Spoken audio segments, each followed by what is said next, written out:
Hi friends, இன்றைக்கி நம்ம பார்க்க போகிற ரெசிபி நெய் பிஸ்கட். அதுக்கு தேவையான பொருட்கள்: 1 கப் மைதா மாவு 150 கிராம், பவுடர் சுகர் 75 கிராம் மிக்சியில் அரைச்சி வச்சுருக்கேன், கீ 100 ml அரை கப் எடுத்து வச்சுருக்கேன், 2 டேபிள் ஸ்பூன் ரவையை மிக்சியில் ஃபைனாக அரைச்சி வச்சுருக்கோம். இப்போ நம்ம செய்ய ஸ்டார்ட் பண்ணிடலாம். ஒரு மிக்சிங் பவுலில் எடுத்து வச்சுருக்க 100 ml நெய்யை ஆட் பண்ணிவிட்டு நம்மக்கிட்ட வீட்டில் இருக்க பீட்டரை வச்சு லைட்டாக ஒரு 2 மினிட்ஸ் பீட் பண்ணிக்கலாம், எந்தவித கட்டி இல்லாமலும்.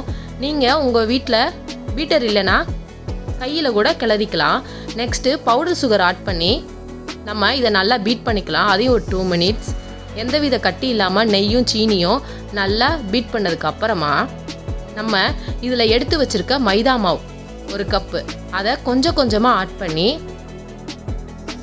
கையில் கூட சேர்த்து பிணைஞ்சிக்கலாம்.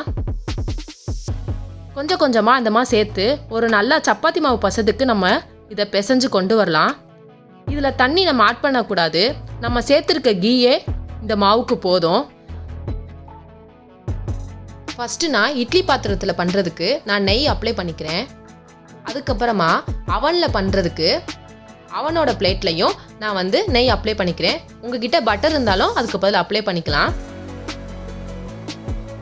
இதுலேருந்து நம்ம கொஞ்சம் கொஞ்சமாக மாவு எடுத்து நம்மளுக்கு பிஸ்கட் என்ன ஷேஃபில் வேணுமோ அந்த ஷேஃபில் நம்ம ரெடி பண்ணி ஓவனோட பிளேட்டில் எல்லாத்தையும் அரேஞ்ச் பண்ணி வச்சுக்கலாம்.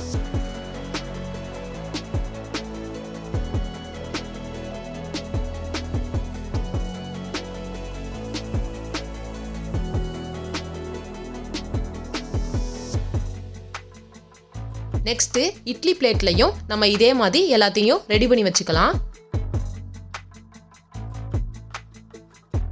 வீட்டில் என்ன நட்ஸ் இருக்கோ அதை 2ஆக கட் பண்ணி நம்ம இது மேலே டெக்கரேட் பண்ணிக்கலாம். ஃபஸ்ட்டு நம்ம இட்லி சட்டியில் ஸ்டார்ட் பண்ணிடலாம். இட்லி சட்டியில் மணல் இல்லாட்டி உப்பு போட்டு ஒரு 10 நிமிஷம் லோ ஃப்ளேமில் ஹீட் ஆனதுக்கப்புறமா இட்லி பிளேட்டில் ரெடி பண்ணி வச்சுருக்க பிஸ்கட்டை ஒரு 15 மினிட்ஸ் நம்ம குக் பண்ணி எடுத்துக்கலாம். நெக்ஸ்ட்டு ஓவனில் 180 டிகிரி செல்சியஸில் பேக் மோடில் 10 மினிட்ஸ் ப்ரீ ஹீட் பண்ணிக்கலாம். ப்ரீ ஹீட் ஆனதுக்கப்புறமா நம்ம ரெடி பண்ணி வச்சுருக்க பிஸ்கட்டை உள்ளே எடுத்து வச்சு திரும்ப 15லேருந்து 20 மினிட்ஸ் நம்ம இதையும் குக் பண்ணி எடுத்துக்கலாம். இப்போ நம்மளோட ஓவன் பிஸ்கட் ரெடி ஆயிடுச்சு. அடுத்து இட்லி சட்டியில் வேக வச்ச பிஸ்கட்டும் இதுவும் ரெடி ஆயிடுச்சு. நம்மளோட இட்லி சட்டியில் வேக வச்ச பிஸ்கட் 4 சைடும் நல்லா குக் பண்ணுறனால ப்ரௌனிஸ் கலரில் வருது. ஆனால் ஓவனில் வைக்கும் போது நம்மளுக்கு ஒயிட் கலரில் தான் வரும். ஆனால் பட் 2 பிஸ்கட்டுமே ஒரே டேஸ்ட்டு தான், ஒரே மொறுமொறுப்பாக தான் இருக்கும். இதோட சுவையான நெய் பிஸ்கட் ரெடி. நீங்களும் இந்த மாதிரி வீட்டில் செஞ்சு பார்த்துட்டு எப்படி இருந்துச்சுன்னு கமெண்ட்ஸ் பண்ணுங்கள். இந்த மாதிரி இன்ட்ரெஸ்டிங்கான வீடியோஸ்க்கு அர்ஃபான் கிச்சன் சேனலுக்கு சப்ஸ்கிரைப் பண்ணுங்கள். ஈஸியாக சமைக்கலாம், ருசியாக சாப்பிடலாம். பாய் பாய்.